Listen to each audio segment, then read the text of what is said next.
সবাইকে স্বাগত আমাদের এমবি কোচিং ক্লাসে। আজকে আমাদের আপার প্রাইমারি ক্লাস এবং ডে 3 ক্লাস, এবং এই ডে 3 ক্লাসে আমরা যেটা পড়ছিলাম সেটা হচ্ছে ফান্ডামেন্টাল অফ ফিজিক্যাল এডুকেশন। আজকে আমরা ঠিক এই ফান্ডামেন্টাল অফ ফিজিক্যাল এডুকেশনের আমাদের প্রিভিয়াস যে দুটো ক্লাস হয়েছে, আজকে বাকি যে দুটো টপিক আছে সেই দুটো টপিককে আমরা আজকে শেষ করার চেষ্টা করব। একটা আছে তোমাদের physical education and competitive sports, একটা আছে body type and it's significance. এই দুটো টপিক আজকে আমরা শেষ করব। এবং তাহলে দেখো, এই যে তোমাদের যে সিলেবাসটা দেওয়া আছে এখানে আপার প্রাইমারি লেভেলে, সেই সিলেবাসটা তাহলে আমরা তোমরা দেখতে পাচ্ছ।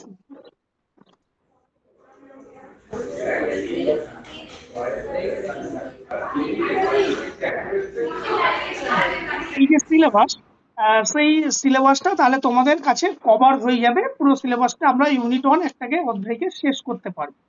সেই মতো করে আমাদের আজকে যে ক্লাস, যে ডে 3 যে ক্লাস রাখা হয়েছে সেটা physical education and competitive sports and body types and it's significance. আগে এই পুরো এই ছোট্ট দুটো টপিককে আমরা অনেক কিছু জানবো আর কি। এর একদম বিস্তারিত আমরা ভেতরে ঢুকে সমস্ত কিছু নলেজ গুলোকেই আমরা জানার চেষ্টা করব এবং সেগুলোকে সঠিকভাবে বোঝার চেষ্টা করব। এখন এখানে দুটো পার্ট।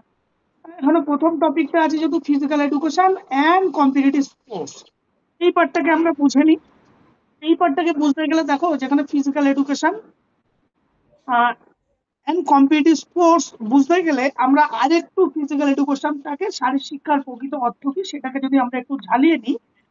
আমরা কি বলেছিলাম যে শারীর শিক্ষা কি একটা পরিকল্পিত একটা শিক্ষামূলক প্রক্রিয়া, মানে একটা এডুকেশনাল প্রসেস, যেটা কি করছে, যা কতগুলো শারীরিক কার্যাবলীর মাধ্যমে একজন ব্যক্তির মধ্যে তার যে শারীরিক বলো, সামাজিক বলো, মানসিক বলো, বৈদিক বলো, এই সমস্ত দিকের বিকাশ ঘটিয়ে একজন আহ, আদর্শ মানুষ হিসাবে তাকে গড়ে তোলা বা হলিস্টিক ডেভেলপমেন্ট করা।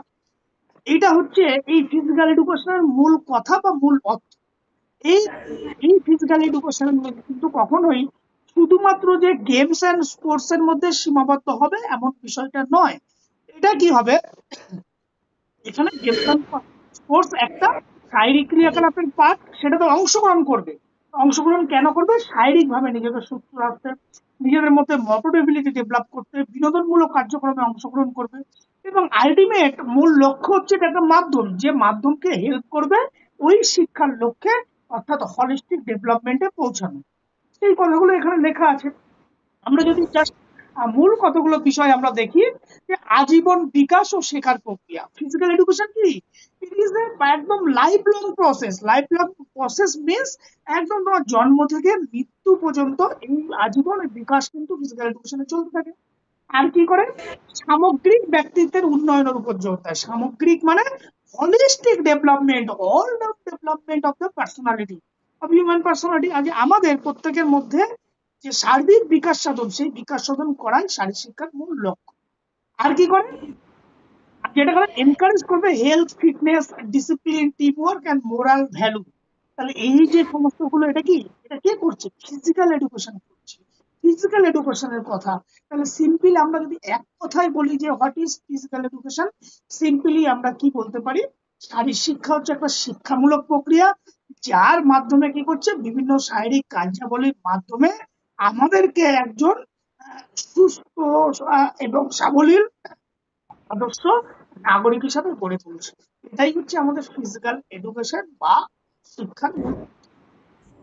এখন আমরা যদি একটু কম্পিটিটিভ স্পোর্টস এর দিকে যাই, যে প্রতিযোগিতামূলক ক্রিয়ার অর্থ কি।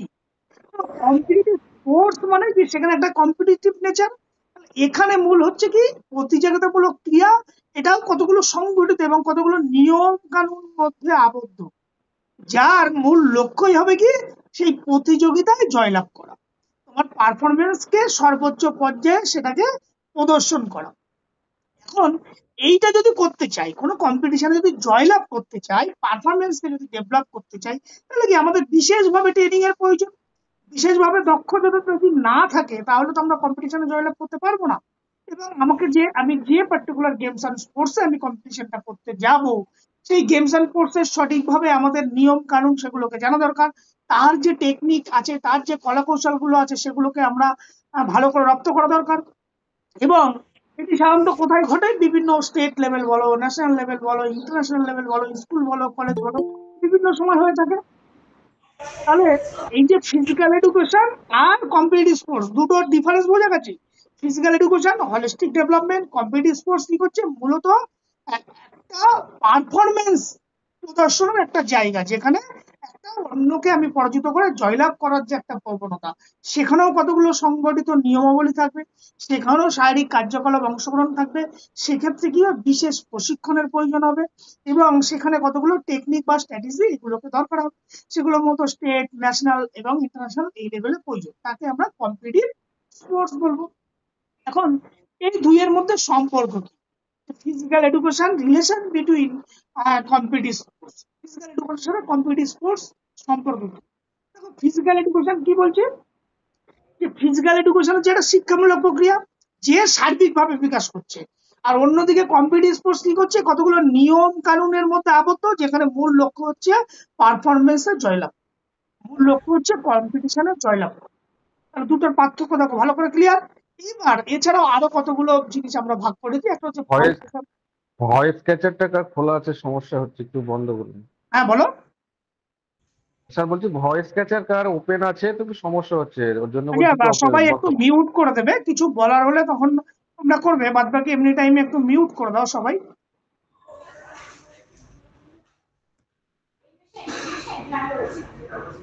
সৌনক একটু মিউট করে দাও। ওকে, ভেরি গুড। তাহলে এই যে যে আমরা যেটা কম্পিটিটিভ তার সাথে রিলেশন দেখছিলাম, সেখানে রিলেশন দেখো, আমরা খুব এখানে দুটো ল্যাঙ্গুয়েজে তোমাদের অনেকেই বা ইংরেজি নিয়ে খুব সমস্যা হয়, আমি সেজন্য বাংলাটা করে এখানে করেছি। যেটা হচ্ছে foundation versus specialisation. Foundation versus specialisation কেন বলছি? এই যে যে শারীরিক শিক্ষা, সে কি করছে? একটা তার শারীরিক কার্যকলাপে অংশগ্রহণের মধ্য দিয়ে আমাদের মধ্যে সার্বিক একটা বিকাশ ঘটাচ্ছে। কিন্তু আমাদের এই যে যে কম্পিটিটিভ স্পোর্টস, সে কি করছে? তার নেচারই হচ্ছে একটা স্পেশালাইজ ফিল্ড, এবং শুধুমাত্র স্পেশালাইজ ফিল্ডে কারা অংশগ্রহণ করে? শুধুমাত্র স্পেশালাইজ পার্সন যারাই অংশগ্রহণ করে, করে তাদের যে দক্ষতা আছে সেটাকে প্রদর্শন করে। কিন্তু ফিজিক্যাল এডুকেশন কি? সেটা সার্বিক, সার্বজনীন ভাবে সবার ক্ষেত্রে। তাহলে ফিজিক্যাল এডুকেশন কি স্পেশালাইজ আমি বলতে পারবো? কখনোই না। আর কি হচ্ছে? Holistic development. ইয়েস, এই যে ফিজিক্যাল এডুকেশন কি ডেভেলপ করে? আমাদের অলরাউন্ড পার্সোনালিটি, অলরাউন্ড ব্যক্তি মানে সামগ্রিক বিকাশ। কিন্তু আমাদের যদি আমরা কম্পিটিটিভ স্পোর্টস গঠন করি, সেখানে কি করবে? সেখানে আমাদের শুধুমাত্র স্পেসিফিক পারফরমেন্স, ডিসিপ্লিন, একটা কম্পিটিটিভ নেচার আমাদের মধ্যে তো ডেভেলপ হবে। আর কি হবে?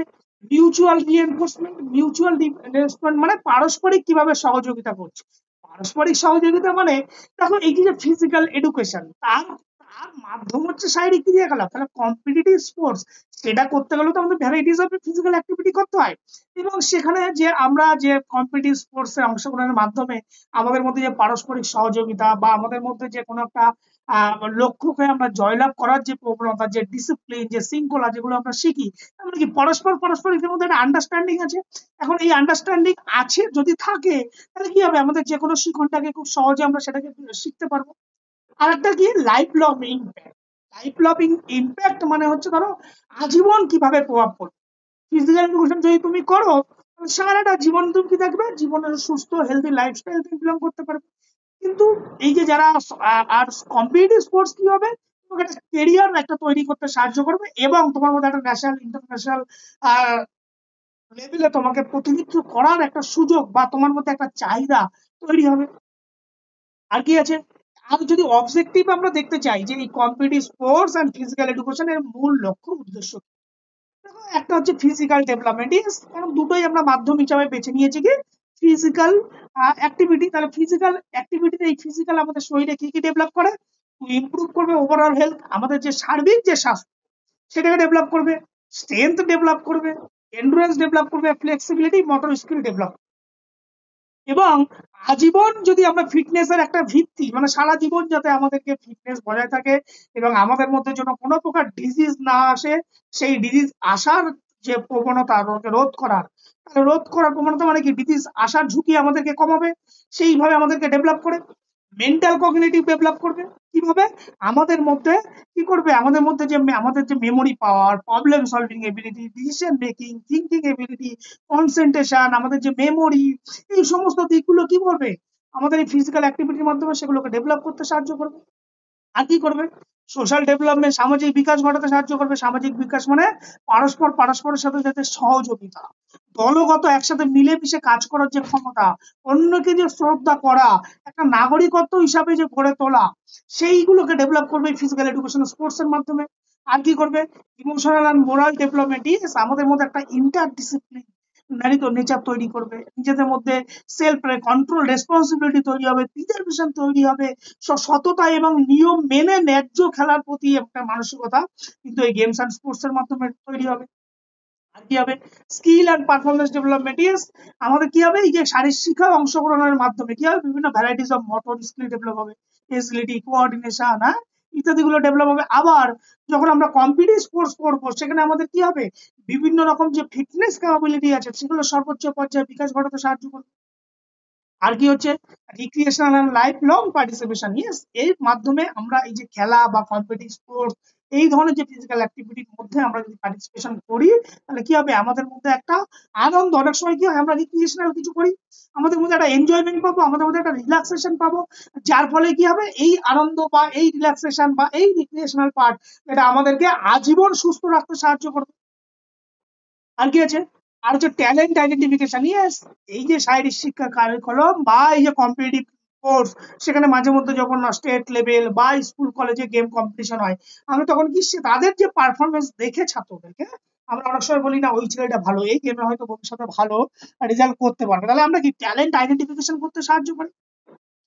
এই কাজগুলো কিন্তু মূলত এই কম্পিটিটিভ স্পোর্টস বা ফিজিক্যাল এডুকেশনে কিন্তু মূলত উদ্দেশ্য। এখন এই দুইয়ের মধ্যে সংযুক্তি যদি করা হয়, এই integration between physical education and competitive sports, এই দুইয়ে যদি সংমিশ্রণ করি, দুটোকে যদি একসাথে মিশিয়ে দিই, তাহলে কি হবে, যদি তাদের মধ্যে মিউচুয়াল আন্ডারস্ট্যান্ডিং বা মিউচুয়াল রিলেশনশিপ করি, তাহলে কি হবে। ফিজিক্যাল এডুকেশন, শারীরিক শিক্ষা, কম্পিটিটিভ স্পোর্টস, এই দুটোর ভিতর একটা পারস্পরিক সম্পর্ক আছে এবং একে অপরের পরিপূরক। কেন একে অপরের পরিপূরক? কারণ ফিজিক্যাল এডুকেশন মাধ্যম হিসেবে বেছে নিয়েছে ফিজিক্যাল অ্যাক্টিভিটি বা different types of games and sports. তাহলে এই যে কম্পিটিটিভ স্পোর্টস এর মূল কাজ কি, সেখানে different types of physical activity করবে এবং গেমস অ্যান্ড স্পোর্টস অংশগ্রহণ করবে। এই তাহলে দুটোর মধ্যে কিন্তু একটা সম্পর্ক আছে। এখন এই সম্পর্ক, তাহলে একটাকে বাদ দিয়ে কিন্তু আমরা আর একটাকে করতে পারবো না। ডিফারেন্সটা কোথায়, সেটা যদিও আমরা পরে বলবো। ডিফারেন্স হচ্ছে এই ধরনের অ্যাক্টিভিটি করে শারীরিক শিক্ষা অলরাউন্ড ডেভেলপমেন্টের দিকে ফোকাস করবে, আর কম্পিটিটিভ স্পোর্টস কি করবে, সে কোনো স্পেশালাইজ কতগুলো পার্সনকে নিয়ে তার যে পারফরমেন্স ডেভেলপ করার জন্য সে তৈরি হবে। তাহলে এই যে দুটোকে যদি আমরা একসাথে সংমিশ্রণ করি, তাহলে দেখো একটা ফাউন্ডেশন ভার্সেস স্পেশালাইজেশন। সেখানে কি করবে, physical education general fitness develop করবে, মোটর স্কিল ডেভেলপ করবে এবং ভ্যালু তো ডেভেলপ। কিন্তু কম্পিটিটিভ স্পোর্টস কি করবে, high level performance and competition develop, competition nature. কারণ কম্পিটিশনের মূল কথাই হচ্ছে কি, আমরা অন্যের সাথে কম্পিটিশন করে সেখানে জয়লাভ করা। আর কি করবে, মিউচুয়াল রিএনফোর্সমেন্ট, পারস্পরিক সহায়তা করবে। কিভাবে? ফিজিক্যাল এডুকেশন এনকারেজ করবে ইন্টারেস্ট এন্ড মোটিভেশন এই ফর স্পোর্টস। এই যে ফিজিক্যাল এডুকেশন আমাদেরকে কি করবে, গেমস এন্ড স্পোর্টস এর প্রতি একটা মোটিভেশন তৈরি করবে। আর আর আমাদের কম্পিটিটিভ স্পোর্টস কি করবে, সে রিইনফোর্সমেন্ট করবে for physical education benefit and discipline and relation teamwork. আর হলিস্টিক ডেভেলপমেন্টের ক্ষেত্রে কি করবে, ফিজিক্যাল এডুকেশন এনশিওর করবে, ফিজিক্যাল এডুকেশন অ্যাক্টিভিটি তুমি যদি করো, তাহলে কি হবে, ওভারঅল তোমার পার্সোনালিটি ডেভেলপ হবে। কিন্তু কম্পিটিটিভ স্পোর্টস করলে কি করবে, এই ওভারঅল ডেভেলপমেন্টের কিছুটা পার্ট সে কিন্তু করবে। কি করবে, mental toughness, focus, competitive speed, এগুলো কিন্তু বজায় রাখতে সাহায্য করবে। ট্যালেন্ট আইডেন্টিফিকেশন করবে, ফিজিক্যাল এডুকেশন প্রোভাইড করবে broad base for identify potential athlete. এই যে ধরো, এই যে ধোনি যে সিনেমা, মহেন্দ্র সিং ধোনি কিন্তু প্রথম অবস্থায় যখন তার স্কুল লেভেল থেকে, যে আমরা সিনেমা থেকে যেটা বায়োগ্রাফি থেকে আমরা যেটা শিখেছি, তার ফিজিক্যাল এডুকেশন টিচার তাকে সে ক্রিকেটকে কিন্তু পছন্দ করতো না, তাকে সে একটা ট্রায়াল দিয়ে তাকে যখন সিলেক্ট করে, আস্তে আস্তে সেখান থেকে কিন্তু ফিজিক্যাল টিচার সেখান থেকে কিন্তু বাছাই করেছিল, আজ কিন্তু মহেন্দ্র সিং ধোনি এই জায়গায়। তাহলে এই যে ট্যালেন্ট আইডেন্টিফিকেশন করতে আমাদেরকে সাহায্য করবে। আর কি করবে, life long participation and health, আজীবন ধরে আমাদের কোনো সুস্থ বা আমাদের যে স্বাস্থ্য, সেটাকে বজায় রাখতে সাহায্য করবে। তাহলে এই যে দুটোর মধ্যে তো একটা ইন্টার রিলেশন সম্পর্ক আছে, কিন্তু যদি আমরা একটু পার্থক্য দেখে নিই, যে দুটোর মধ্যে পার্থক্য বিরাট পার্থক্য আছে, ভালো করে বোঝার দরকার। আমি কতগুলো আসপেক্টে, কতগুলো বেসিসের উপর ডিপেন্ড করে আমি এই পার্থক্যগুলো করেছি। ফার্স্ট দেখো, যদি নেচার, প্রকৃতি কেমন, এই নেচারের উপর বেস করে ফিজিক্যাল এডুকেশন কি করছে, এডুকেশন অ্যান্ড ডেভেলপমেন্ট শিক্ষা দেবে মূলত। কিন্তু কম্পিটিটিভ স্পোর্টস কি করবে, সে তার কাজই হচ্ছে পারফরমেন্স আর রেজাল্ট ওরিয়েন্টেড। কম্পিটিটিভ স্পোর্টসে আর কিছু বোঝে না ভাই, আমি দুজনের মধ্যে কম্পিটিশন করবো, সেটা হতে পারে ইন্ডিভিজুয়াল, হতে পারে দলগত। দুইয়ের মধ্যে কম্পিটিশন করবো, কি করবো, আমার জয়লাভ করাই প্রধান উদ্দেশ্য হবে। সে পারফরমেন্সটাকে বোঝে, সে রেজাল্ট চায়। ফিজিক্যাল এডুকেশন কি বলছে, না সে একটা শিক্ষামূলক প্রক্রিয়া, সে শিক্ষা দেবে, সারা জীবন সারা জীবন বিকাশ ঘটাতে সাহায্য করবে, সে রেজাল্টে বিশ্বাস নয়। দুজনের উদ্দেশ্য কি, ফিজিক্যাল এডুকেশনের উদ্দেশ্য হচ্ছে all round growth of an individual বা হোলিস্টিক ডেভেলপমেন্ট। আর কম্পিটিটিভ স্পোর্টস কি, এক্সেলেন্স ইন ভিক্টরি, মানে তার পারফরমেন্সটাকে মূল বিচার করবে।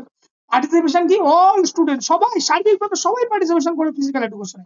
কিন্তু কম্পিটিটিভ স্পোর্টস কারা করে, স্কুলে যখন কোনো একটা টিম যায়, কোনো ন্যাশনাল টিম যায়, খেলার টিম, যে কোনো কি প্লেয়াররা যেতে পারে, যে কোনো স্টুডেন্টরা যেতে পারে না, কারা যেতে পারে, স্পেশালাইজ কতগুলো লোক ছেলে মেয়েরা যায়, যাদেরকে স্পেশাল ভাবে তৈরি করা হয় ওই গেমস অ্যান্ড স্পোর্টস এর জন্য, সিলেক্টেড অ্যাথলিটরা যাবে। ইভ্যালুয়েশন, ফিজিক্যাল এডুকেশন ইভ্যালুয়েশন কি হয়, কন্টিনিউয়াস এবং ফরম্যাটিভ ইভ্যালুয়েশন। আর এটার ক্ষেত্রে কি, based on result and record. স্কোপের উপর বেস করে কি হবে, ব্রড একটা ন্যারো, পুরো হোল অফ দ্য সোসাইটির উপর ডিপেন্ড করছে, ইনক্লুড অল ফিজিক্যাল অ্যাক্টিভিটি। এখানে কি ন্যারো স্পেসিফিক যে স্পোর্টসটাকে করছি, যে কোন game particular, volleyball, football, kabaddi, kho kho, badminton, table tennis, কোন গেম, তার উপর ডিপেন্ড করছে কম্পিটিটিভ স্পোর্টস।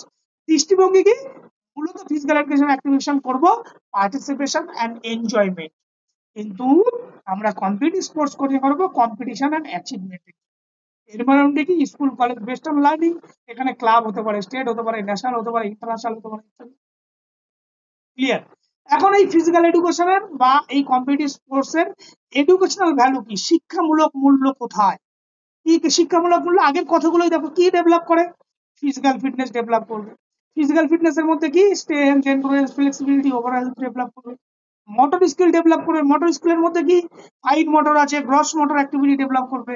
তাছাড়াও কোঅর্ডিনেশন, এজিলিটি, ব্যালেন্স, স্পেসিফিক সেগুলোকে ডেভেলপ করবে। সাইকোলজিক্যাল আর মেন্টাল বেনিফিট কি করবে, আমাদের মধ্যে ইমপ্রুভ করে focus, concentration, decision making, stress management, হ্যাঁ, সেলফ কনফিডেন্স, ইমোশনাল কন্ট্রোল ইত্যাদি। আর কি হবে, সোশ্যাল স্কিল ডেভেলপমেন্ট। সোশ্যাল স্কিলের মধ্যে কি কি আছে, cooperation, communication, mutual respect, leadership etcetera. আবার মোরাল অ্যান্ড এথিক্যাল ভ্যালুর মধ্যে কি আছে, fair play, discipline, responsibility, honesty ইত্যাদি। আবার গোল setting and motivation. Goal setting কি করবে, ছোট ছোট লক্ষ্যগুলোকে ছোট ছোট গোলে ভাগ করবে এবং সেগুলোকে সেট, রিয়েলিস্টিক গোল, যাতে বাস্তবসম্মত কোনো গোল সেট করবে, ওয়ার্ক করবে systematically. Self motivation, perseverance, competitive spirit ইত্যাদি বজায় রাখবে। আর হচ্ছে কি, life long participation and health awareness. National pride and cultural value. National pride মানে এই যে আমাদের দেশপ্রেম এবং দেশের প্রতি যে ভক্তি, সাংস্কৃতিক যে মূল্যবোধ, সেগুলোকে গড়ে তুলতে সাহায্য করবে। এখন এই কম্পিটিটিভ স্পোর্টস এইটাকে করার জন্য শারীরিক শিক্ষার কি ভূমিকা আছে, শারীরিক শিক্ষা কেন দরকার, এই কম্পিটিটিভ স্পোর্টস সাথে এই শারীরিক শিক্ষার ভূমিকা। ভূমিকা দেখো, ফার্স্ট ট্যালেন্ট আইডেন্টিফিকেশন। এই শারীরিক শিক্ষা কার্যক্রমের মাধ্যমে ট্যালেন্টটাকে খুঁজে বের করি, বের করে আমরা কি করি, সম্ভাবনাময় সেই খেলোয়াড়কে চিহ্নিত করে তাকে আমরা সাজেস্ট করি যে তুমি এই গেমস আর স্পোর্টস তুমি বেছে নাও, সেখান থেকে তুমি একটা ক্যারিয়ার বাঁচতে পারো। সাইন্টিফিক কোচিং, ইয়েস, আমরা এই যে ফিজিক্যাল এডুকেশনের যে বৈজ্ঞানিক ভিত্তি আছে, যে এভিডেন্স বেসড লার্নিং, সেটাকে আমরা প্রোভাইড করতে সাহায্য করবে। ইনফ্রাস্ট্রাকচার অ্যান্ড ফ্যাসিলিটি, বিভিন্ন রকম জিম, ল্যাব, ফিটনেস সেন্টার, এগুলোকে ইনফ্রাস্ট্রাকচার গুলো করে তুলতে সাহায্য করবে। করবে হেলথ অ্যান্ড ফিটনেস মনিটরিং, আমরা বিভিন্ন টেস্টের মাধ্যমে সেগুলোকে মনিটরিং করব। আর কি করবো, কম্পিটিশন এক্সপোজার। কম্পিটিশন এক্সপোজার মানে এই যে বিভিন্ন রকম যে জাতীয় এবং আন্তর্জাতিক যে কম্পিটিশন গুলো হয়, ইভেন্ট গুলো হয়, সেগুলোর মধ্যে আমরা যে পারস্পরিকের মধ্যে যে একটা কম্পিটিশন করা বা কম্পিটিটিভ নেচার, সেটাকে বজায় রাখতে সাহায্য করবে। কিন্তু এত কিছু সত্ত্বেও কি কি চ্যালেঞ্জ এখনো পর্যন্ত আছে, ল্যাক অফ ইনফ্রাস্ট্রাকচার। ইয়েস, এখনো পর্যন্ত আমাদের মধ্যে অনেক ইনফ্রাস্ট্রাকচারের অভাব আছে। ইনফ্রাস্ট্রাকচারের মধ্যে কি কি আছে দেখো, স্পোর্টস একদম facility, playground, gymnasium, laboratory, limited skill development, এই সমস্ত গুলো কিন্তু এখনো পর্যন্ত আমাদের মধ্যে এই অভাব আছে। আর কি আছে, ট্রেনিং কোয়ালিটি, কারণ একটা ভালো কোচেস পাওয়া যায় না। সের একটা অভাব আছে, পারফরমেন্স অ্যান্ড অ্যাথলিট মোটিভেশনের অভাব আছে, ফিনান্সিয়াল কনস্ট্রেন্ট সীমাবদ্ধতা আছে কিছু। কারণ এই যে যে আমরা করছো কম্পিটিটিভ স্পোর্টস, সেটা করতে গেলে তো একটা এক্সপেন্ডিচার দরকার, ট্রেনিং বা একটা কোচিং যাই দিই না কেন, তার তো একটা পয়সা দরকার, অর্থনৈতিক পয়সা ছাড়া তো হবে না কিছু। তাহলে সেই ফান্ডিংটা প্রোভাইড করবে কে? সেখানে গভর্নমেন্টের কিছু সীমাবদ্ধতা আছে, বা আদার্স যে সমস্ত কোম্পানিগুলো, এজেন্সিগুলো আছে, তাদের মধ্যে কিছু ক্লিয়ার আছে, যে কারণে এই ফিনান্সিয়াল কনস্ট্রেন্টের সীমাবদ্ধতা বেশ কিছু প্রবলেম। আবার ইনঅ্যাডিকুয়েট কোচিং, পর্যাপ্ত কোচিং এর অভাব আছে, কারণ বেশ কিছু যে সুযোগ সুবিধার অভাবে আমরা সঠিকভাবে কোচিং করাতে পারি না। আবার কি হেলথ অ্যান্ড ফিটনেস ইস্যু, অনেক সময় যে খেলোয়াড়দের এই যে বিভিন্ন পুষ্টির কারণে বিভিন্ন শারীরিক সমস্যা হতে পারে, তার কারণে সেটা সমস্যা। আর হচ্ছে কি একাডেমিক প্রেশার, বর্তমান দিনে ভীষণ ভাবে চাপ, এখন ছোট ছোট বাচ্চাদের এত পড়াশোনার চাপ যে কোনো তারা খেলার সময়ই পাচ্ছে না, তাহলে এটা একটা সব থেকে বড় চ্যালেঞ্জ। আর কি হবে social cultural gender barrier, yes, এখনো পর্যন্ত সোসাইটির মধ্যে যে সোশিও কালচারাল কোন একটা সমস্যা আছে, সীমাবদ্ধতা আছে, যে সেখানে যে পরিবেশ এনভায়রনমেন্ট তোমাকে সবাই মেনে নিতে পারছে না, বা এই যে পুরুষ মেয়েরা নারীরা যে খেলাধুলায় অংশগ্রহণ করতে পারে, মেয়েরা ছেলেদের সাথে, এই ধরনের যে মানসিকতার এখনো পর্যন্ত অভাব আছে। আর কি আছে lack of motivation and awareness, সঠিক মোটিভেশনের অভাব। অনেক সময় যে খেলাধুলায় অংশগ্রহণ করে কি হবে, কেরিয়ার কি আছে, সেই একটা মোটিভেশন, সেখান থেকে মোটিভেশন এবং সচেতনতার অনেক অভাব আছে। আর কি হবে টেকনোলজি অ্যান্ড সায়েন্টিফিক গ্যাপ, অর্থাৎ বর্তমান যেভাবে প্রযুক্তি ডেভেলপ হয়েছে সেই তুলনায় কিন্তু আমাদের গেমস অ্যান্ড স্পোর্টস আমরা এগিয়ে নিতে পারছি না, এবং আমাদের এই টেকনোলজিক্যাল এবং সায়েন্টিফিক এই গ্যাপের কারণে। তাহলে এই সমস্ত গুলো কিন্তু চ্যালেঞ্জেস। এই হলো physical education and competitive sports. তোমাদের বলো এখান থেকে কোনো কিছু বুঝতে অসুবিধা, বলো। স্যার একটা জায়গায় যেটা পরিপূরক ওয়ার্ডটা যেটা ইউজ হয়েছে, ওখানে একটা বিষয়, ফিজিক্যাল এডুকেশনের সঙ্গে কি কম্পিটিটিভ স্পোর্টস পরিপূরক? পারস্পরের সাথে পরিপূরক আমরা কেন বলছি বলি। ফিজিক্যাল এডুকেশন মাধ্যম হিসেবে বেছে নিয়েছে ফিজিক্যাল অ্যাক্টিভিটি, তাই তো? সেই physical activity, not only physical activity, তার সাথে ইনক্লুডেড কি all type of games and sports. তাহলে আমরা এইগুলোকে করে আমরা শিক্ষার লক্ষ্যে পৌঁছাতে পারছি। কম্পিটিটিভ স্পোর্টস কি করছে, সেম কম্পিটিটিভ স্পোর্টস আমরা জয়লাভ করতে গেলে সে প্রাইমারি ক্ষেত্রে সে কি করছে, কোনো একটা পার্টিকুলার গেমস অ্যান্ড স্পোর্টস করছে। এখন সেই পার্টিকুলার গেমস অ্যান্ড স্পোর্টস করতে গেলে তাকেও varieties type of physical activity করতে হচ্ছে। তাহলে দুজনের কাজের ধরন কিন্তু কি, কাজের ধরন এক, কিন্তু উদ্দেশ্য আলাদা। উদ্দেশ্য কি, ফিজিক্যাল এডুকেশন এইগুলো করবে, মূলত সবাই পার্টিসিপেশন করবে, করে শারীরিকভাবে বিকাশ ঘটাবে। কিন্তু কম্পিটিটিভ কোর্সের মূল কাজ কি, এই কাজগুলো করবো আর একটু অ্যাডভান্স লেভেলে করবে এর সাথে, করে আমি কম্পিটিশনে জয়লাভ করে আমার প্রধান লক্ষ্য হবে। এই জন্য এটাকে বলছে পরস্পরের পরিপূরক। কারণ আমরা physical activity, games and sports ছাড়া কি আমরা শারীরিক শিক্ষার মাধ্যমে শিক্ষার লক্ষ্যে পৌঁছাতে পারবো? পারবো না। সেই কারণেই বলা হয়েছে পরস্পরের পরিপূরক। ক্লিয়ার? ঠিক আছে। ক্লিয়ার কিনা বলো, কনসেপ্ট ক্লিয়ার কিনা বলো। হ্যাঁ, আমার একটু এখানে ধারণা ছিল যে ফিজিক্যাল এডুকেশনের একটা পার্ট, তাহলে আমরা কোনো মতে একে এর পরিপূরক বলতে পারি না। যেমন গেম প্লে, স্পোর্টস, জিমন্যাস্টিক্স, আরো যেগুলো আছে আর কি।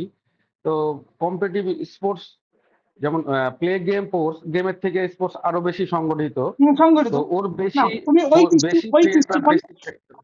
দুটোর নেচার আলাদা, দুটোর অবজেক্টিভ আলাদা, দুটোর উদ্দেশ্য আলাদা। আমি কি বললাম, দুজনের মাধ্যম কিছুটা এক। সেই জন্য তুমি কি এই যে কম্পিটিটিভ স্পোর্টস, সেটা তো উইদাউট ফিজিক্যাল অ্যাক্টিভিটি ছাড়া কম্পিটিটিভ স্পোর্টস তুমি করতে পারবে? না, সেটা তো একটা গেমকেও করতে পারবো না স্যার। পারবে না। ব্যাস, এবার ফিজিক্যাল এডুকেশন লক্ষ্যে পৌঁছাতে গেলে উইদাউট ফিজিক্যাল অ্যাক্টিভিটি ছাড়া ফিজিক্যাল এডুকেশনের লক্ষ্যে পৌঁছাতে পারবে? না। পারবে না। তাহলে কি এই, তাহলে মানে মূল এক জায়গায়, কেন্দ্রবিন্দু এক জায়গায়, যে আমরা ফিজিক্যাল অ্যাক্টিভিটি করব। এই জন্য বলা হচ্ছে দুটো পরস্পর, কিন্তু দুটোর মধ্যে কি হবে, দুটোর উদ্দেশ্য আলাদা। আমরা একই কাজ করব, কিন্তু আমি একটা ফিজিক্যাল এডুকেশন হলিস্টিক ডেভেলপমেন্টের চিন্তা ভাবনা নিয়ে করছে, আর গেমস অ্যান্ড স্পোর্টস এ যারা পার্টিসিপেশন করছে তাদের উদ্দেশ্য হচ্ছে যে কোনো একটা কম্পিটিশনে, প্রতিযোগিতায় জয়লাভ করা। কিন্তু আমরা মাধ্যম হিসাবে উভয় বেছে নেবো কি, different types of physical activity, games and sports. সেই জন্য বলা হচ্ছে যে দুটো পরস্পরের পরিপূরক। ঠিক আছে। বেশ, এরপরে আমাদের যেটা লাস্ট টপিক, আর একটা যেটা গুরুত্বপূর্ণ topic, body type and significance. দেখো, বডি টাইপ অ্যান্ড সিগনিফিকেন্স। এখন বডি টাইপ বলতে আমরা কি বুঝি? বডি টাইপ মানে এই যে আমাদের যে শরীরের যে গঠন, হ্যাঁ, আমাদের বিভিন্ন প্রকার কি আছে, পেশি, কঙ্কাল বা হাড়, চর্বি ইত্যাদি দিয়ে আমাদের শরীরটাকে গঠিত হয়েছে। এখন এই যে আমাদের শরীরের মধ্যে যে পেশির গঠন এবং তার যে কাঠামো, এবং আমাদের দেহের যে বিভিন্ন প্রকার যে ফ্যাট বা দেহের যে অনুপাত, বডি প্রপোর্শন, তার উপর ভিত্তি করে আমরা শরীরকে বিভিন্ন ভাবে শরীরকে আমরা ভাগ করি। সেই ভাগ বা বডির যে সেই ক্লাসিফিকেশনকেই আমরা বলবো বডি টাইপ বা সোমাটোটাইপ। এখন এই যে বডি টাইপটা আমরা কেন ভাগ করে বডিকে বিভিন্ন তার যে শরীরের গঠন অনুযায়ী, আকার আকৃতি অনুযায়ী, সাইজ শেপ অনুযায়ী, তাতে কি হবে, তাতে আমাদের এই যে বিভিন্ন গেমস অ্যান্ড স্পোর্টস, সেই গেমস অ্যান্ড স্পোর্টস কে আমরা সেদিকে বা তাদের এই প্রত্যেকটা বডির ধরন অনুযায়ী আমাদের কিছু পার্সোনালিটি ক্যারেক্টারিস্টিক্স আছে, কিছু ফিজিক্যাল ক্যারেক্টারিস্টিক্স আছে, যার উপর বেশ করে এই বডি ক্লাসিফিকেশন করা হয়েছিল। এবং তার উপর বেশ করে আমাদের কি হবে, গেমস অ্যান্ড স্পোর্টসে সেটাকে সিলেক্ট করতে সুবিধা হবে। এখানে দেখো সিম্পল লেখা আছে, সোমাটোটাইপ refers to the classification of human body structure into different types based on shape, build, composition, অর্থাৎ ফ্যাট, মাসেল, বোন, এর উপর বেশ করে শরীরকে যে বিভিন্ন শ্রেণীতে ভাগ করছি তাকেই আমরা বডি টাইপ বা সোমাটোটাইপ বলবো। কেন এটা করলে আমাদের কি কি গুরুত্ব আছে? এক, পার্সোনালাইজ ট্রেনিং প্ল্যান, ব্যক্তিগত প্রশিক্ষণ প্রোভাইড করা সম্ভব হবে। ইয়েস, ধরো কেউ একটু, এই যে আমরা সাইজ শেপ প্রপোর্শনের উপর ডিপেন্ড করছি, কেউ হেলদি মোটা, কেউ একটু রোগা, কেউ একটু লম্বা, কেউ একটু খেটো, তাহলে এই সমস্ত উপর বেশ করে যখন আমি আলাদাভাবে ক্লাসিফিকেশন করব, তাহলে আমার কি ট্রেনিংটাকে আমি যখন প্ল্যান করবো, তাহলে সেই ট্রেনিংটাকে প্ল্যানটা অনেকটা ফুলফিল হবে। এখন ফুলফিল হবে, ধরো একজন অত্যাধিক লম্বা, একজন খুব অত্যাধিক বেটে। এখন যে ধরনের এই দুজনকে যদি কোনো প্রকার অ্যাক্টিভিটি দাও, সেম অ্যাক্টিভিটি দিলে কি দুইজনে ইকুয়াল অপরচুনিটি নিয়ে করতে পারবে? দুজনকে ইকুয়াল সুযোগ দেওয়া হলো? কখনোই দেওয়া হলো না। তাহলে এই যে পার্সোনালাইজ ট্রেনিং প্ল্যান যদি না করি, পারফরমেন্স ডেভেলপ করা সম্ভব না। তাহলে এই পার্সোনালাইজ ট্রেনিং প্ল্যান করার জন্য আমাদের বডি ক্লাসিফিকেশন হওয়া দরকার। আর কি দরকার? Sports specialisation. ইয়েস, বিভিন্ন যে গেমস এন্ড স্পোর্টস আছে তার তো একটা নেচার আছে। কোনো গেমস এন্ডুরেন্স দরকার, কোনো গেমসে স্ট্রেংথ দরকার, কোনো গেমসে আমাদের কি দরকার, ধরো ফিটনেস ফ্লেক্সিবিলিটি দরকার, কোনো গেমসে এজিলিটি দরকার। তাহলে প্রত্যেকটা ফিটনেসের যে কম্পোনেন্ট গুলো আছে তার উপর বেস করে আমাদের যে বডি টাইপ, তার কিছু নেচার আছে, যে এই যে বডি টাইপের মোটা হলে তারা কোন ধরনের অ্যাক্টিভিটিতে ভালো হবে, যদি রোগা লম্বা হয় তারা কোন ধরনের অ্যাক্টিভিটি ভালো হবে। যদি আমি এই ক্লাসিফিকেশনটা করতে পারি আগে থেকে, তাহলে আমি তাদেরকে সেই ধরনের স্পেশালাইজেশন ফিল্ড আমাদেরকে বেচতে সুবিধা হবে। আর কি হবে, এর ফলে কি হবে, পারফরমেন্স অপটিমাইজেশন। ইয়েস, এর ফলে কি হবে, আমাদেরকে পারফরমেন্সকে সর্বোচ্চ পর্যায়ে ডেভেলপ করা সম্ভব হবে যদি আমরা বডিটাকে ঠিকভাবে ক্লাসিফিকেশন করি। তাহলে আর কি হবে, ইনজুরি প্রিভেনশন করবে। আমাদের মধ্যে যে এই যে আমরা যদি সঠিকভাবে বডি টাইপকে যদি নির্বাচন করে গেমস এন্ড স্পোর্টস আমরা দিই, তাহলে আমরা ধরো যে গেমে যার ধরো মাসেল নেই, বডি তার ক্যারেক্টারিস্টিক্স বলছে তাদের স্ট্রেংথ কম, ন্যাচারালি তাদের স্ট্রেংথ কম। এখন তাদের যদি আমি স্ট্রেংথ ধরুন কোনো অ্যাক্টিভিটি দিই, তাহলে যে কোনো সময় চোট আঘাত লাগার সম্ভাবনা থাকবে। তাহলে এই যে ইনজুরি প্রিভেনশন করার জন্য বডি টাইপ ভীষণভাবে দরকার। আর কি হবে, nutritional and health planning. Yes, কোন ধরনের বডি টাইপ, আর যে পুষ্টির ঘাটতি আছে কি আছে না, বা কি ধরনের তাকে ডায়েট খাওয়া দরকার, কি ধরনের নিউট্রিয়েন্ট সাপ্লিমেন্ট তাকে নেওয়া দরকার, এই সমস্ত গুলো জানতে সাহায্য করবে। আর সার্বিকভাবে লাস্ট কি হবে, ট্যালেন্ট আইডেন্টিফিকেশনের জন্য বডি টাইপ কিন্তু ভীষণভাবে গুরুত্বপূর্ণ, কারণ আমরা একটু একটু পরেই পড়বো। এখন এই অ্যাপ্লিকেশন কি হচ্ছে, শারীরশিক্ষায় কিভাবে প্রয়োগ করবে, ডিজাইনিং করবে ফিটনেস প্রোগ্রাম, বিভিন্ন ফিটনেস প্রোগ্রাম ডিজাইন করতে লাগবে। স্পোর্টস সিলেকশন, সঠিক ক্রিয়া নির্বাচন করতে সাহায্য করবে।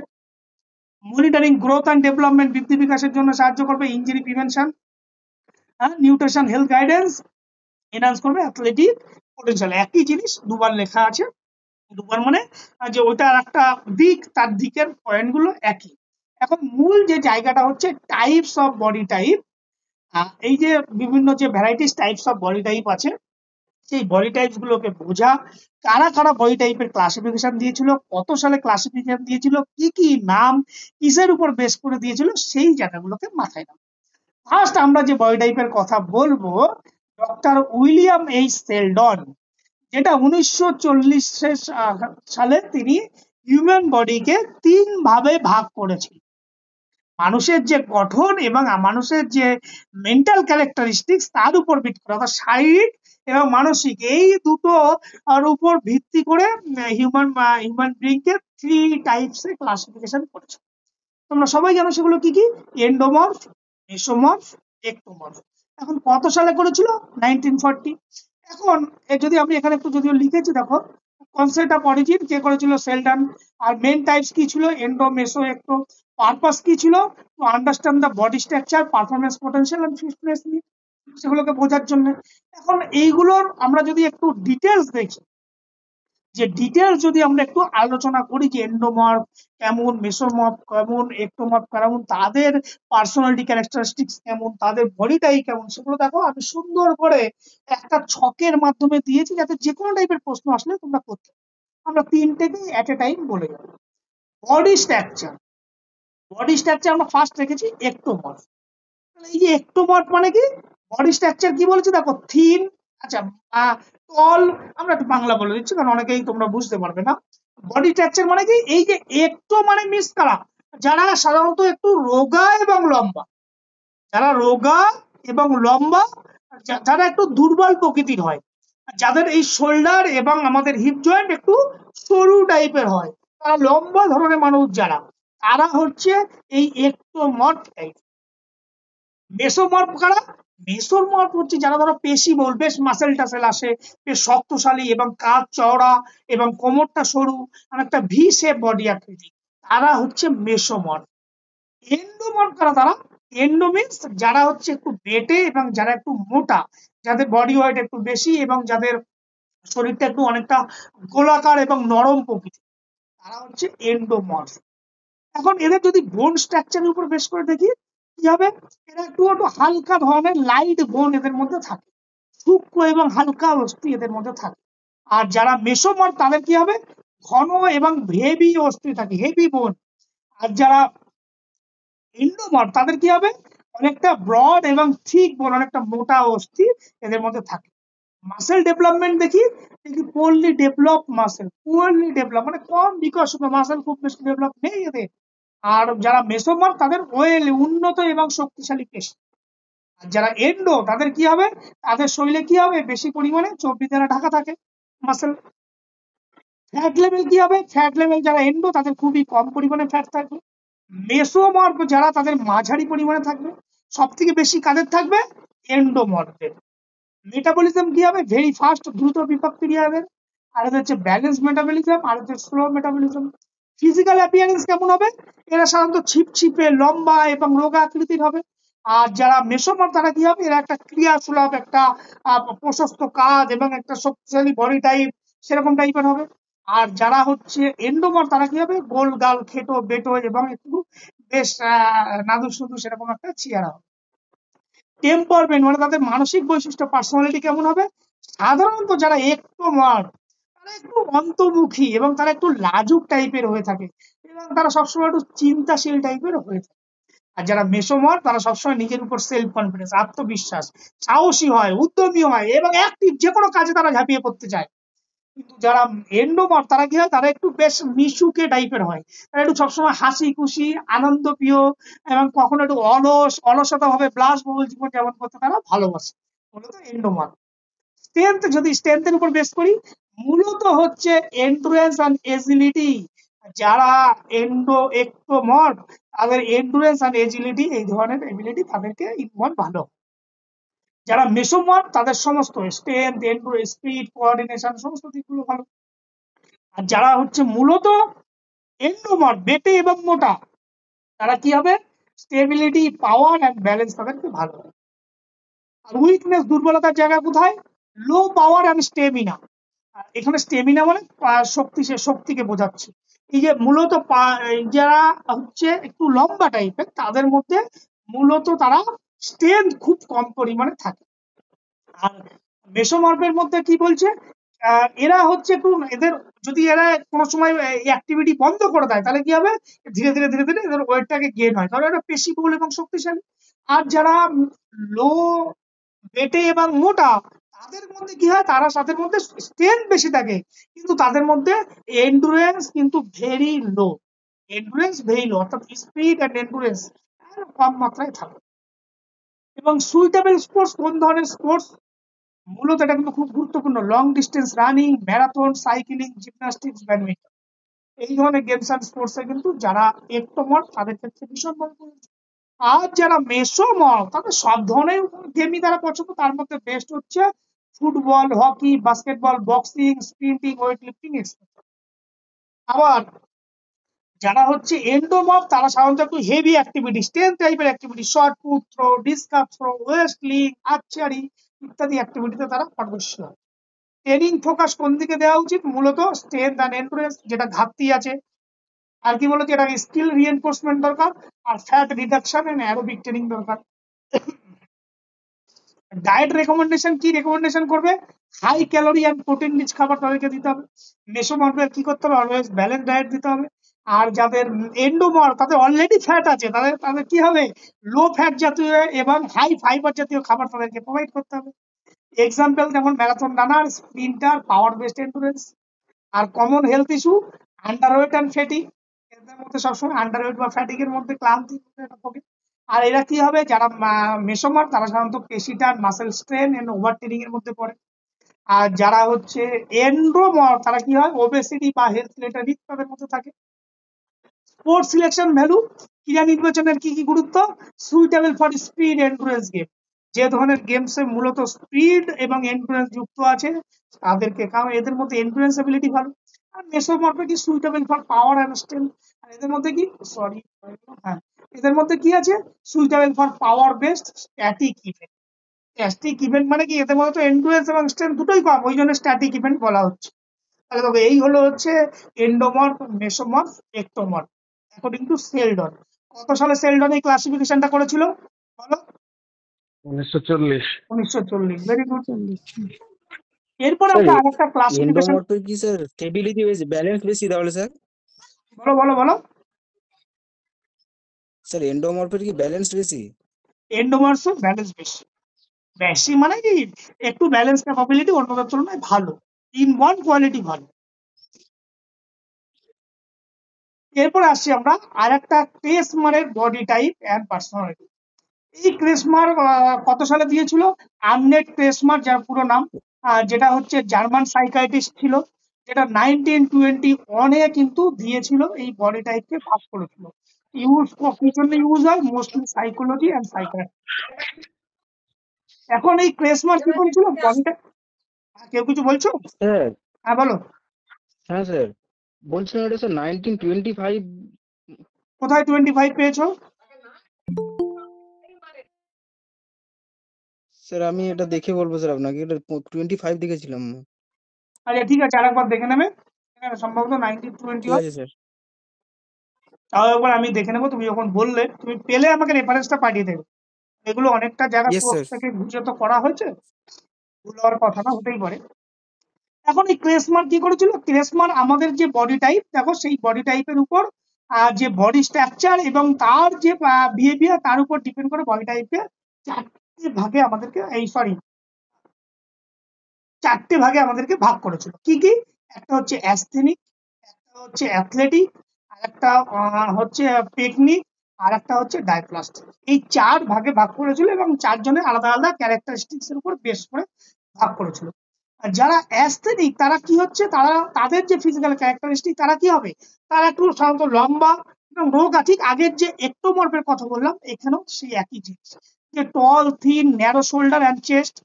এবং তারা সাধারণত লম্বা হবে এবং একটু রোগা টাইপের হবে, এবং তাদের যে পেশিগুলো একটু দুর্বল প্রকৃতির হবে, এবং তাদের মধ্যে কি হবে? একদম কম মাত্রায় ফ্যাট থাকবে, এবং তাদের মধ্যে কি থাকবে? এন্ডুরেন্স মানে স্টেমিনা অনেক বেশি থাকবে। এখানে স্টেমিনা মিন্স এন্ডুরেন্স কে বোঝাচ্ছে। পার্সোনালিটি ক্যারেক্টারিস্টিক হবে কি? ঠিক আগেরটার মতো, এরা সাধারণত একটু লাজুক প্রকৃতির হয়ে থাকে এবং সংবেদনশীল, এবং সবসময় একটা সৃজনশীল কাজের সাথে এদের প্রবণতা খুব কম থাকে এদের মধ্যে। সবসময় নিজের প্রতি নিয়ে একটা চিন্তাশীল এরা সবসময় থাকে।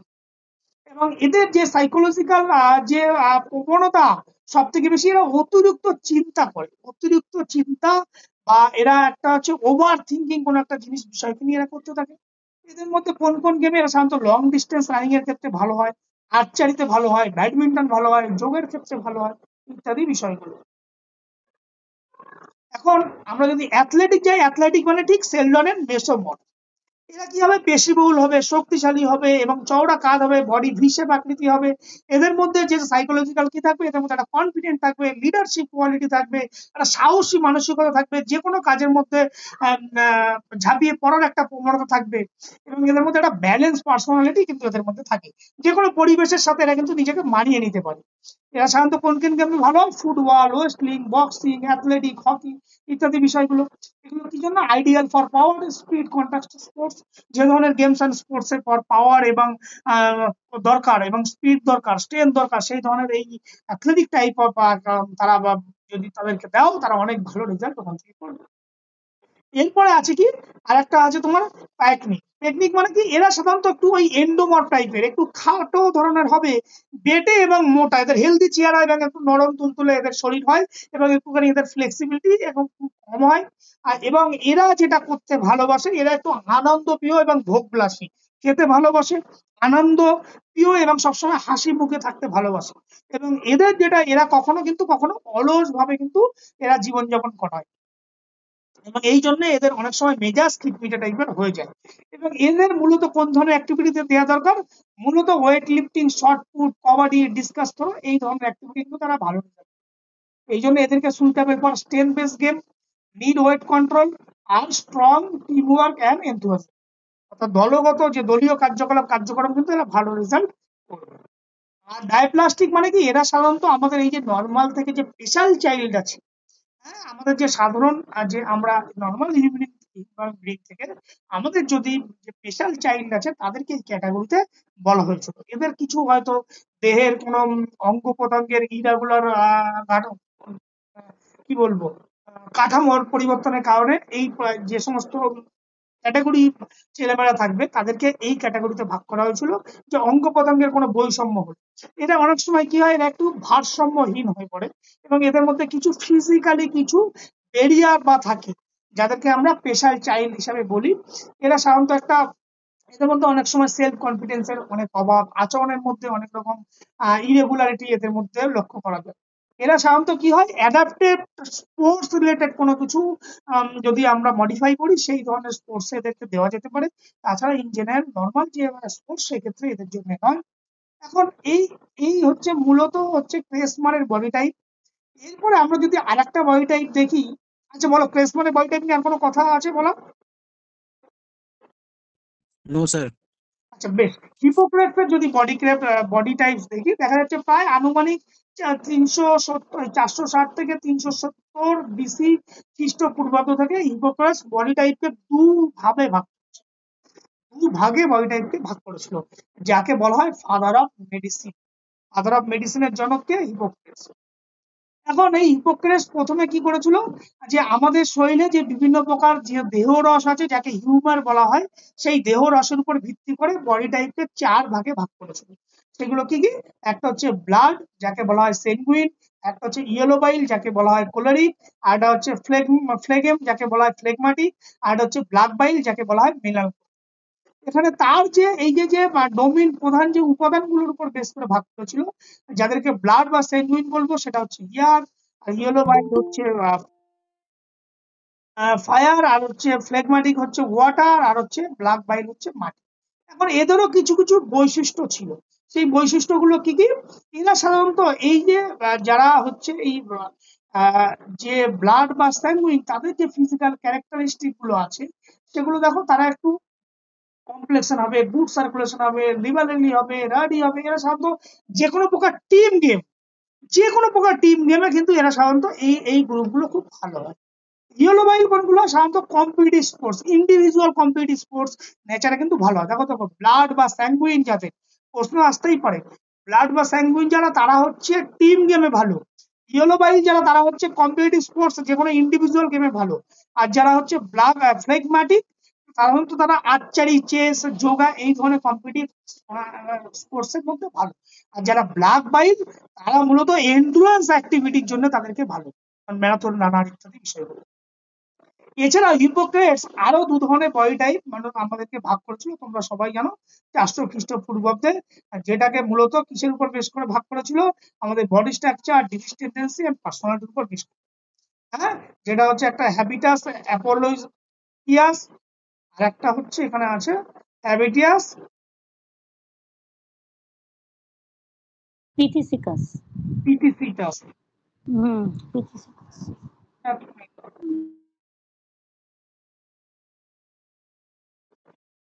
আচ্ছা, এখানে আর একটা টেবিল করা ছিল, সেই টেবিলটা ওখানে নেই, আমি নোটের মধ্যে ওটা ঢুকিয়ে দেবো। এখন এই দুটো টেবিল, তাদের কিছু ক্যারেক্টারিস্টিক্স আগে জানার আগে আগে এখানে দুটো কথা আমি আচ্ছা এখানে তুলে দিয়েছি। ঠিক আছে, এই যে যে হ্যাবিটিয়াস অ্যাপোলোটিকাস, এইটার যে মডার্ন যে সমতুল্য যে নাম আমরা যেটা সেলডনে যেটা পড়েছি, বা এরপরে গিয়ে আমরা যে আর একটা যেটা পড়বো হিথকাটারের, তার নাম হচ্ছে অনেকটা এন্ডোমরফিক টাইপের এদের নেচার, এন্ডোমরফিক টাইপের এদের নেচার হয়। কিন্তু এক্ষেত্রে দেখো এদের যে নেচার হচ্ছে, এদের নেচার হচ্ছে অনেকটা একটোমরফিক টাইপের। এখন এদের কি কি ক্যারেক্টারিস্টিক গুলো থাকবে, এদের সাধারণত মূলত এরা একটু কি ধরনের বৈশিষ্ট্য, এন্ডোমর্ফ মানেই হচ্ছে আমরা বুঝে নিলাম এরা সাধারণত একটু মোটা, বেটে মোটা, এবং তাদের মধ্যে ফ্যাট বেশি হবে, এবং সব এক্সট্রিম টাইপের অ্যাক্টিভিটি এদের মধ্যে বেশি হবে। আর কি হবে, এদের টেম্পারমেন্ট কি হবে, এরা সাধারণত একটু এক্সট্রাভার্ট, মানে কি এরা বহির্মুখী, বাইরের পরিবেশে সবার সাথে খোলামেলা মিশতে চায় এরা, এরা একটা সুখী আনন্দপ্রিয় এবং ভোগবিলাসী এরা হয়ে থাকে। এদের হেলথ টেন্ডেন্সি, এদের মধ্যে সাধারণত কি হয়, prone two circulatory and heart disease হওয়ার কিন্তু প্রবণতা বেশি হয়। হ্যাঁ, এবং কম ফিটনেস থাকে, কিন্তু এদের স্ট্রেংথ বেশি থাকে। স্পোর্টস সুইটেবিলিটি সাধারণত short foot, kabaddi, West lifting এদের ক্ষেত্রে ভালো। আর এক্ষেত্রে দেখো ক্যারেক্টারিস্টিক কি বলেছে, একটোমরফিক। একটোমরফিক মিন্স এরা একটু সাধারণত লম্বাটে টাইপের, এবং এরা হবে এদের মধ্যে স্ট্রেংথ কম, সাধারণত স্টেমিনা আছে, এন্ডুরেন্স বেশি। এই জন্য এরা কি বলছে, এদের দেহটা অনেকটা থিন এবং লং ন্যারো, বা চেস্ট লো মাসেল, এদের মাসেল মাস খুবই কম থাকে, এবং এদের এরা সংবেদনশীল অনেকটা। এরা টাইপের একটা ইন্ট্রোভার্ট, সবসময় নিজের মধ্যে নিজেকে নিয়ে ব্যস্ত থাকে। আর চিন্তাশীল, এরা সবসময় কি হয়, কোনো কিছু ব্যাপার নিয়ে একটু সিরিয়াস থাকে এরা। হেলথ টেন্ডেন্সি কি থাকে এদের, মূলত যে সমস্যাগুলো হয় যেটা হচ্ছে রেসপিরেটরি ডিজিজ, বিভিন্ন প্রকার রেসপিরেটরি ডিজিজ হওয়ার সম্ভাবনা থাকে, এবং এদের মধ্যে লো এন্ডুরেন্স থাকে। আর হচ্ছে স্পোর্টস উইথ হবে লং ডিস্টেন্স রানিং এবং মেডিটেশন ইত্যাদি বিষয়গুলো। এবং সব থেকে আধুনিক যে কনসেপ্ট, আধুনিক যে মডার্ন কনসেপ্ট, সেটা হচ্ছে হিথ কাটার মেথড, যাকে মডার্ন সাইন্টিফিক অ্যাপ্রোচ বলা হয়। কেন মডার্ন সাইন্টিফিক, একদম রিসেন্ট, সেটাকে লাস্ট ডেভেলপ করেছিল 1967। সেখানে কি করেছিল, সেলডন যে তিনটে টাইপ করেছিল, সেই তিনটে টাইপকে তার অ্যাডভান্স লেভেলে এন্ডো একটু মেসোমার্ক করেছিল। কিন্তু এক্ষেত্রে হেল্প করেছিল কি, বিভিন্ন প্রকার অ্যান্থ্রোমেট্রিক টেকনিককে ফলো করে মেজার করা হয়েছে। মূল উদ্দেশ্য কি ছিল, to accurate quantity of body composition, accurate quantify body কম্পোজিশনটাকে মেজার করা, to assist the post selection, talent identification and training, আর টু স্টাডি করবে relation between body type and performance. কি কি মেজারমেন্ট কম্পোনেন্ট কি ছিল, স্কিন পোল থিকনেস দিয়ে measure করেছিল, হ্যাঁ, বোন ব্রেথ মেজার করেছিল, সার্কামফারেন্স মেজার করেছিল, এবং হাইট ওয়েট মেজার করেছিল। তাহলে দেখো এই যে মেজারমেন্ট টেকনিক কি কটা, তার একটা হচ্ছে স্কিন ফোল্ড, একটা হচ্ছে ব্রেথ, একটা হচ্ছে সার্কামফারেন্স, একটা হচ্ছে হাইট ওয়েট। কি কি তার কম্পোনেন্ট ছিল, এন্ডোমার কম্পোনেন্ট, মেসোমার কম্পোনেন্ট, একটোমরফিক কম্পোনেন্ট। এই কম্পোনেন্ট গুলো কিন্তু এখন কিন্তু সিকুয়েন্সে ছিল। এখন এই এন্ডো, মেসো, একটো, আমরা আসবো এরপরে আরো জিনিসগুলো বলবো। এখন এই যে হিট কাটার, সে কিন্তু মূলত যে কাজটা করেছিল, একটা রেটিং, হিট কাটার রেটিং আমাদেরকে দিয়েছিল। কি কি দিয়েছিল, এন্ডো, মেসো, একটো বলেছিল, মানে আমার বলেছিল না, এমনি আমাদের কোনো একটা ইন্ডিভিজুয়াল কোনো খেলোয়াড় বা ইন্ডিভিজুয়াল কোনো একটা হিউম্যান বিং শুধুমাত্র যে এই যে বডি টাইপের যে কোনো একটা ক্যাটাগরি হবে এমন ব্যাপারটাকে নয়, তিনটে ক্যাটাগরি তার মধ্যে থাকবে, কিন্তু কোনো একটা ক্যাটাগরি সব থেকে বেশি পরিমাণে থাকবে, কোনো একটা ক্যাটাগরির ভ্যালু সব থেকে বেশি পরিমাণে থাকবে। তার মানে তিনটে ক্যারেক্টারিস্টিক একটা মানুষের মধ্যে বিলং, এন্ডোও থাকবে, মেসোও থাকবে, একটোও থাকবে, কিন্তু কোনো একটা ক্যাটাগরি আমাদেরকে বেশি পরিমাণে থাকবে। যেমন এখানে দেখো আমরা কতগুলো রেটিং দিয়েছিল, কেমন যেমন 3, 4, 2 এইভাবে রেটিং দিয়েছিল। এখন 3, 4, 2 মানে আমরা কি বুঝি, এখানে যদি এটাকে আমরা বোঝার আগে এই ছকটাকে ভালো করে রেটিং দেবো।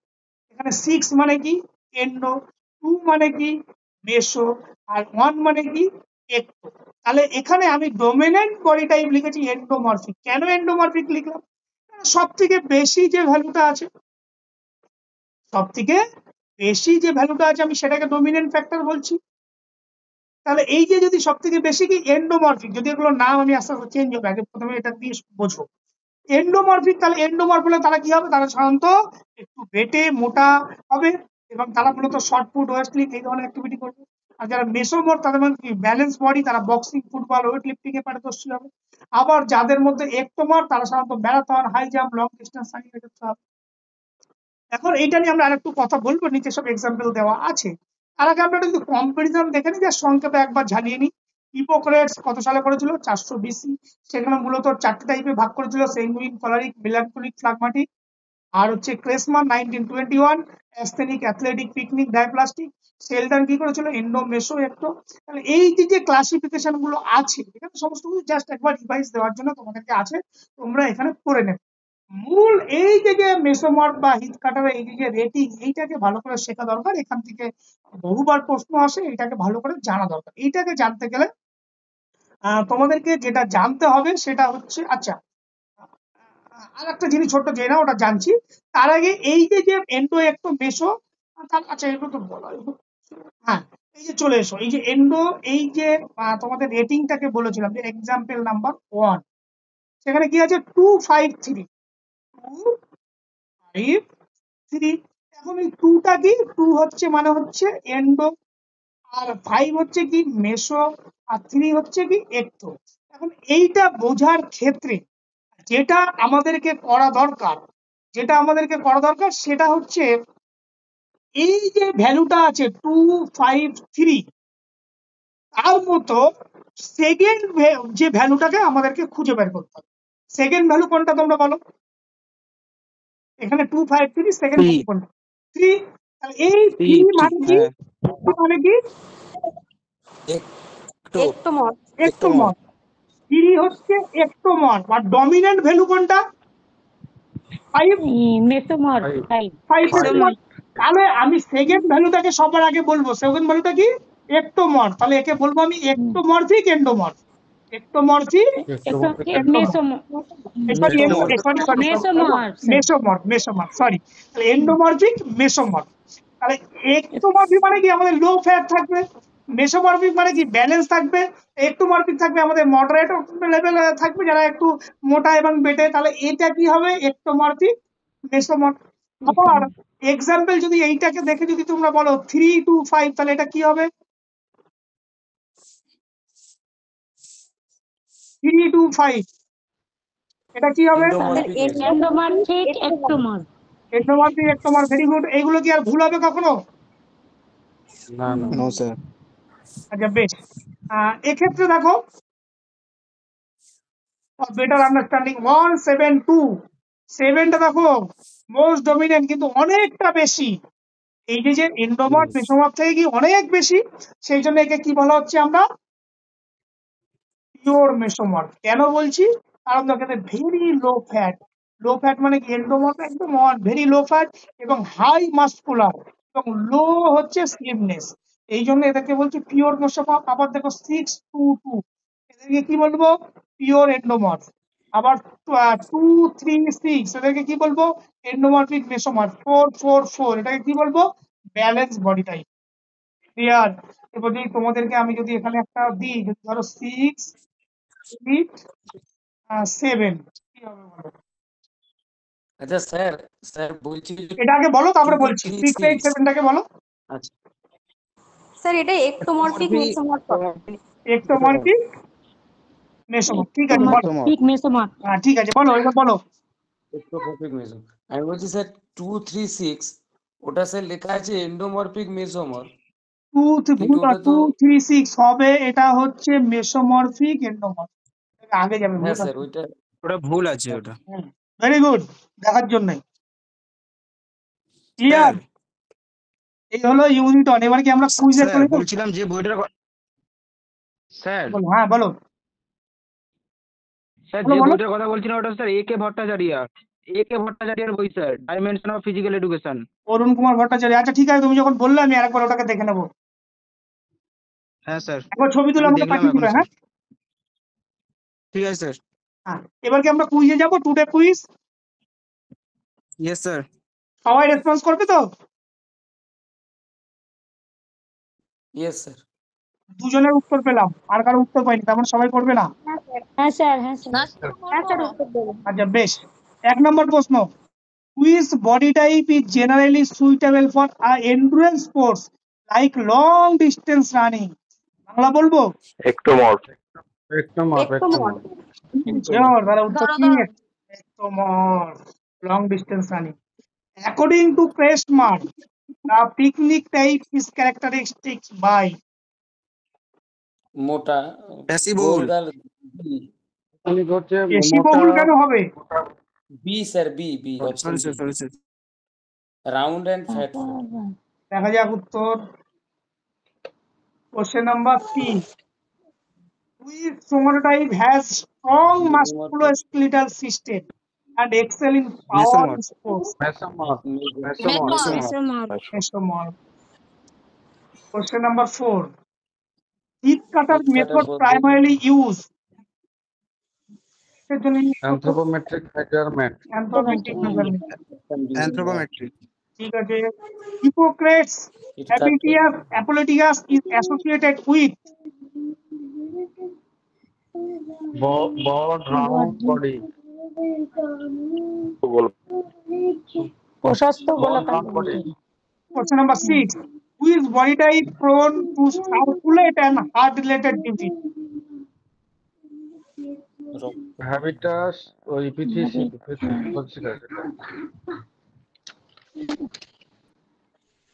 আর ক্ষেত্রে হবে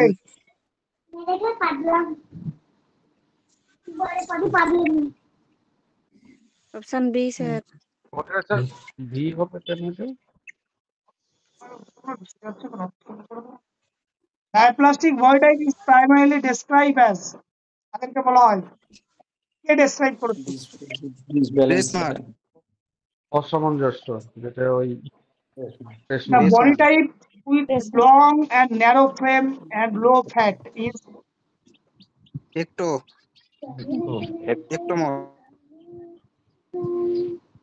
which chromotype is built for gymnastics and agility based sports? Gymnastics and Mesomorph. agility. মেসোমর্ফ Sure. No, sir. Agility Ectomorph. একটমর্ফ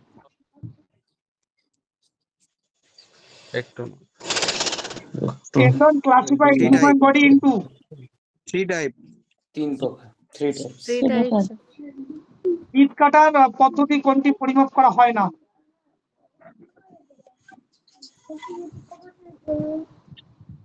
acid biopsy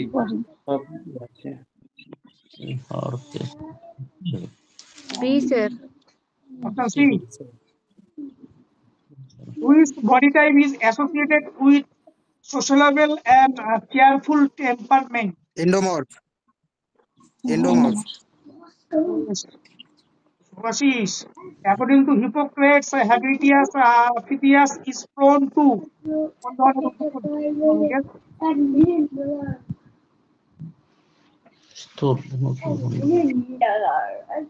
এরা মূলত কি ধরনের করে? এরা কি ধরনের গঠন? এরা হচ্ছে একটু হলে কি হবে? Sir, obesity. Obesity. B option B. Respiratory disease. এদের মডার্ন নাম কি? একটোমর্ফ। স্যার কোশ্চেনটা একটু ইয়ে করেন, ওই আগের যে কোশ্চেনটা এলো যেটা করলেন সেম ওটাতেও তো ওটা ছিল এই যে রেসপিরেটরি না, ডিজিজ ওটা রেসপিরেটরি ছিল না তো। ইয়ে করছি, ছাপিয়ে গেল আমার, ওভারলোক হলো। কোথায় গেল প্রশ্নটা? কত নাম্বার ছিল? Health related disease. তো হেপাটাইটিস, ওটা হার্ট রিলেটেড আছে। আচ্ছা হার্ট রিলেটেড আছে রেসপিরেটরি। তাহলে এদের মডার্ন নাম এটা কি? স্যার 13. এদের মডার্ন নাম কি হচ্ছে? একটোমর্ফ। একটু হলে কি হবে? লং ডিস্টেন্স রানিং হবে। আর লং ডিস্টেন্স রানিং কি হবে? এই জন্য রেসপিরেটরি ডিজিজের সাথে সম্পর্কিত। 14. Which chromotype is most suitable for weight lifting and power lifting?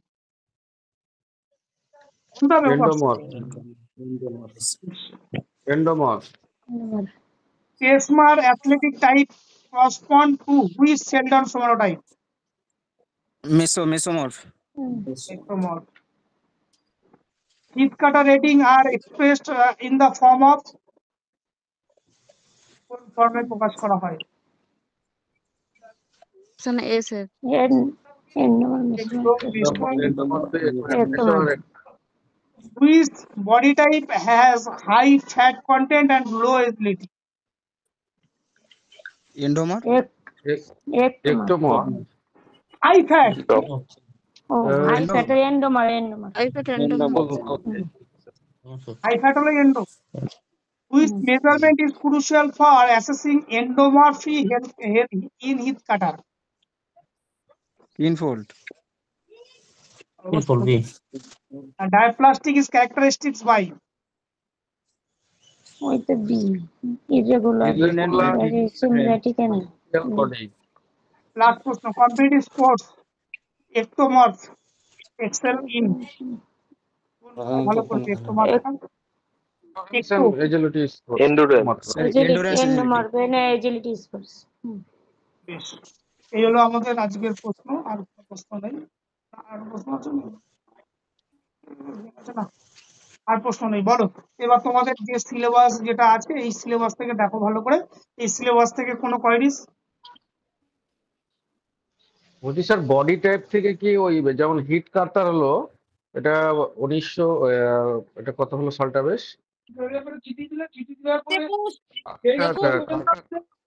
Hit Carter ওটা আরেকটা যেটা আছে কার্টার হিট ওটা পরবর্তীতে তো এটা কি আমাদের ফেলডন হিট কার্টারের সেলডন তো 1930 এটা কত 1967 বোধহয় হ্যাঁ 1967 কোথায় দেখাচ্ছি দাঁড়াও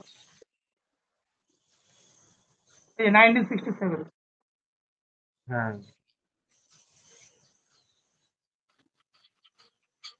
এখান থেকে নামগুলো আসতে পারে তাদের ক্যারেক্টারিস্টিক্স আসতে পারে কোন কোন গেম তাদেরকে স্পেশালাইজেশন সেই জায়গাগুলোকে আসতে পারে তাহলে এটা দিয়ে দেখো এই ইউনিটটাকে দেখো এই ইউনিট থেকে আর কোনো কনফিউশন না বলছি যে স্যার প্রথম হিট কার্টার এই যে 1967 সালে করেছে পরবর্তীতে তারা তো আবার মানে কার্টার হিট আবার করেছিল একটা অনেকগুলো বিষয় করেছে রিসেন্ট মডিফিকেশন হয়ে অনেক রকম মেথড বেরিয়ে গেছে এত না জানলে এই কটা জানলেই হবে তোমাদের আচ্ছা না সেটাই বলছি যে এই আমাদের এই আপার প্রাইমারি সিলেবাসে এগুলো জানলেই হবে তাই তো এইগুলো এনাফ আরো যেমন হ্যাঁ আরো যেমন অনেক আছে আচ্ছা সেটা অনেক আছে বলছি। সেগুলো অ্যাডভান্স লেভেলে যখন মাস্টার ডিগ্রি বা ডিসার্টেশন বলি যখন নেট সেট হবে সেই লেভেলে তখন জানতে হবে এখানে বলতে হবে। আচ্ছা ঠিক আছে। এখানে মূলত এন্ডো একটু মেশো এর সাথে গেমস রিলেটেড কোন কোন স্পোর্টস তাদের কি কি বিহেভিয়ার ক্যারেক্টারিস্টিক থাকে সেগুলো থেকে আসবে বলো এই ইউনিট থেকে আর কোনো কোয়েরিজ আছে নেই তো স্যার এই ইউনিটে স্পোর্টস মেকানিক্স এই স্পোর্টস মেডিসিন বায়োমেকানিক্স আগের দিন যেগুলো হচ্ছিল ওর মধ্যে থেকে ওইগুলো করলে হবে না ডিপলি স্যার এগুলো না করতে হবে আর কিচ্ছু দরকার নেই শুধু জাস্ট ওই ডেফিনেশন কি করে তার ইম্পর্টেন্স না, ঠিক আছে। বায়োমেকানিক্স কি তার ইম্পর্টেন্স কি আর কিচ্ছু না এখানে তো ফান্ডামেন্টাল অফ ফিজিক্যাল এডুকেশন তাহলে এই ইউনিটের উপরে নেক্সট ক্লাসে আমরা একটা মক টেস্ট নেব এবং আশা করব তোমরা সেই মক টেস্টে সবাই 55 পাবে কি পাবে তো ইয়েস স্যার আশা রাখছি স্যার ভিডিওটি ভালো লেগে থাকলে অবশ্যই ভিডিওটিতে লাইক করুন কমেন্ট করুন এবং চ্যানেলটিকে সাবস্ক্রাইব করে দিন এবং যত পারবেন বন্ধু বান্ধবের সাথে শেয়ার করুন যাতে ভিডিওটি সবার কাছে পৌঁছে যায়।